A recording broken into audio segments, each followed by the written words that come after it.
Slicing the ball is one of the most common issues in amateur golf. I see it all the time with people I coach.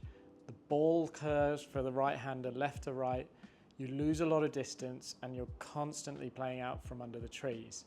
We want to try and give you an idea of why this might be happening and a really simple way to fix your slice forever so that you can start hitting more fairways and start hitting the ball a little bit further.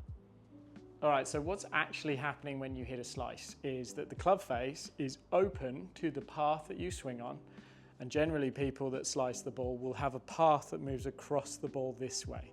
So the path is measured on a TrackMan through this area. If the club is moving what we call out to in, it'll move across this way, and if the face is open to that path, this is the kind of ball flight that you're going to be pretty familiar with. So I'm just going to demonstrate one and show you these numbers on the TrackMan just to really show you what's happening. So I've exaggerated that. You should see a negative club path and a positive face to path. You see that curve on the golf ball. Now that will also bring a lot of distance off the ball because you are just cutting across the ball. You're not actually hitting through the ball to give yourself maximum distance. So not only that, you're going to lose a lot of golf balls and you're going to be in the trees quite a bit. So really frustrating shot. We're going to talk you through now, I think, the simplest way to get rid of that ball flight and start to hit the opposite shape, but at least start to hit it a little bit straighter so you can control the golf ball better and hit it a little bit further. Okay, so your first job when you're trying to fix a slice is to take care of the face to path relationship. So don't even worry about the club path just yet. We're just going to focus on this number here. Now you can see when you hit a slice, if you're a right-hander, that face to path number is going to be a positive number. Your job for the next few shots is just to try and get that number into a negative, regardless of the club path. Now what you tend to see when you try and do this is that you will hit some pull hooks, and that is going to happen, but I'm going to show you how to do it. So in order to close this club face, we know that the face has been open to the path. We need to close it. In order to do it, there's three possible ways that you can do it. Number one, you can strengthen your grip. So for a right-hander, that top hand will be more rotated over the grip, and that tends to help you to close the club face. So let's try that one first. I'm just going to do like a half shot here, but I'm going to try and get that face to path number into a negative number so I can turn the ball the other way. Let's have a look at that. Just a little one. Now, path neutralized, but let's just ignore that for a sec. This one is now a negative number. Look at the curve on that golf shot. We've now got rid of the slice, but we're hitting a pull hook. So once you've done a few of these and you've really got used to turning the ball over, it can go as far left as you want. It really doesn't matter as long as you're getting that curve on the ball. We can then start to look at how we might start to get that path, this number here, into a more positive number. Here's a quick drill you can do to get that path more positive and start to get that club moving more from the inside. So we know for a slicer, the club is moving out to in and the face is open to that path. That puts that cut spin on the ball. What we're going to try and do here is exaggerate the opposite.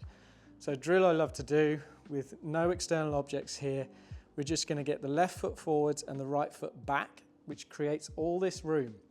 You've got a load of room now to swing the club more from the inside. The feel while you're doing this, and you do a few practice swings to start with, nice big turn so you've got plenty of depth at the top, but from here the feel is just that you're going to follow the line of your feet with the club path through the ball. So it's going to feel like you're swinging more from in here and out in that direction. So now that we've done the face closing, let's assume we've done quite a few of those, we're now going to try and get that club path more positive. Let's see if we can swing out to the right a little bit more. So let's focus on the club path number just for a few swings here. Okay, so let's look at the club path. Great, so now I've got this really exaggerated version of the opposite ball flight to what you've had before. This might take more than a couple of swings, but the first key is to sort out the face to path relationship. I did that by strengthening my grip. We're going to talk about 2 other ways you can do that, but that's the way I've just done it. And then, and only then, did I sort the path out. Now, these numbers, the path there was 10 degrees to the right, and the face was 6 degrees or 7 degrees close to that face, to that path.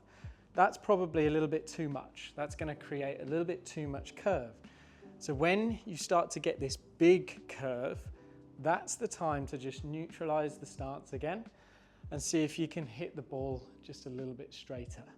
So, and this happens over a period of time. You'd have to hit a lot of balls first, but let's just show you that. So I might then go slightly less closed, maybe a touch closed if I want to draw it slightly, but slightly less. Let's look at those numbers. So then we've got a slightly watered down version. We've got the path out to the right. The face is still a little bit close to the path, which gave me a slight draw, probably not enough, but it's still a good shot. The key here is that you keep that relationship the same. So when you're on a TrackMan, I want you looking at the face to path number, try and get that into a negative. That's job 1. Job 2 is to shift your club path. The best way I've found to change your club path and change your swing in general is to think less about the movement and start to do tasks. So the task we had there was to swing down the line of your feet. Keep things really simple. If you get too complicated with the kind of internal movements of the golf swing, it can be pretty difficult then to just strike a ball. Let's talk about the other ways, the 2 other ways that you can change the club face and close the club face. So we talked about strengthening the grip. If I have a left hand that's a little bit more on top of the grip, that's going to help to close the face. What if I keep my grip neutral? I could, kind of like Dustin, I could bow this lead wrist. You can see what that does to the club face. It closes it. So if I just do that first drill again, closing the face, not worrying about the path, and have a very neutral grip, but bow my left wrist, I should be able to get that face to path relationship where I want it. Again, just a little half swing. Just focus on this number on the left.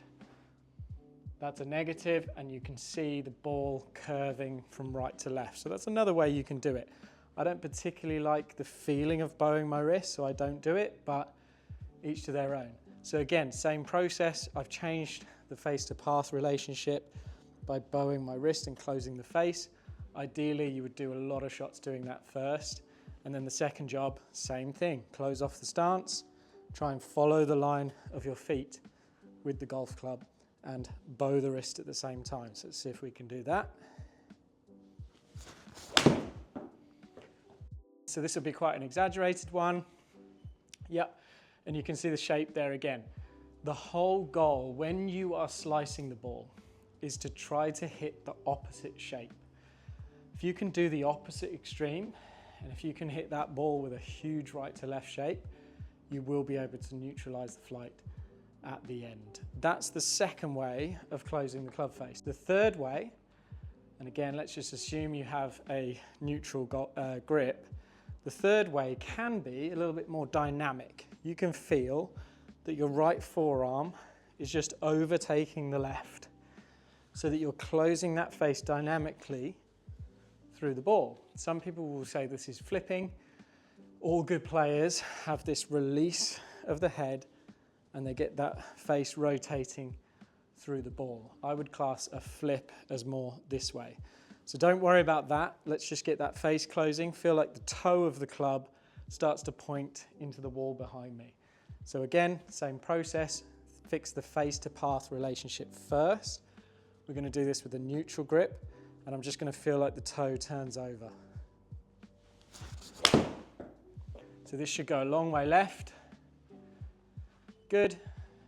So face to path, closed or negative number. And then from there, we will shift the club path again. So neutral grip, right foot behind, create all this space and swing down the line of your feet. And that one was more just feeling like the face is turning over through the ball, and we've managed to do it again. So we've got that shape. Like I say, that's probably a bit too much curve, especially with this club, it's only a 9-iron. So ideally now I would just neutralize the stance and just try and hit straight shots. So let's see how neutral we can get it towards the end here.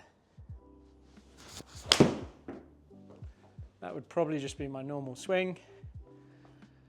Fairly neutral. A draw is my pattern anyway, but that would be absolutely playable on the golf course. So 3 ways to close the face. Your first job is to close the club face. Second job is to change the path, and we can absolutely do that with the right foot back drill. There are, of course, loads more drills that you can do. This is just giving you the one that I find works really well for me when I'm coaching. Lots of other ones, including obstacle drills, but that should be a great way to set you on the right path to getting rid of your slice.